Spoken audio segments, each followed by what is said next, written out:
పద్మావతి అయితే విక్కీ దగ్గరికి పాలతో గ్లాస్ తెస్తూ ఉంటుంది. అది చూసి పద్మావతిని విక్కీ అయితే విచిత్రంగా చూస్తూ ఉంటాడు. ఏంటి సారు మీరు నన్ను అలా చూస్తూ ఉన్నారంటే, ఏం లేదు పద్మావతి అని చెప్పి తన మనసులో, నీకు ఈరోజు 12 గంటలకి పుట్టినరోజు విషెస్ చేసి నా మనసులో మాట కూడా చెప్తాను పద్మావతి అనేది మనసులో అనుకుంటూ ఉంటాడు. ఆ మాటలకి పద్మావతి అయితే మీరు ఏదో ఆలోచిస్తున్నారు, ఏదో అంటున్నారు, చెప్పండి చెప్పండి అని అయితే అంటూ ఉంటుంది. ఏం లేదు పద్మావతి, ఏం ఒక గ్లాస్ అయితే తెచ్చావు, 2 గ్లాసులు ఏం తేలేదు, నువ్వు తాగవా అని అయితే అంటూ ఉంటుంది.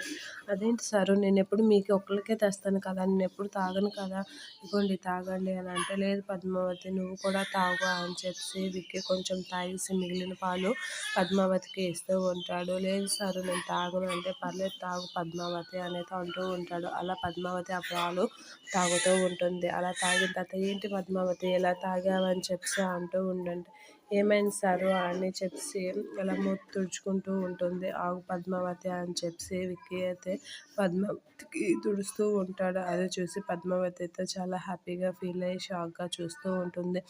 అలా చూస్తూ పద్మావతి కాస్త ప్రేమగా చూస్తున్న విక్కీని చూసి, ఏంటి సారు అలా చూస్తున్నారా అంటే, ఏం లేదు పద్మావతి నువ్వు చాలా దీనిగా చిన్నపిల్లలా కనిపిస్తున్నావు అని అంటే, నేను అంతే సారు అనేది అంటూ ఉంటాడు. ఇక పద్మావతి అయితే ఒకరికొకరు చూసుకుని చాలా ప్రేమగా నవ్వుకుంటూ ఉంటారు.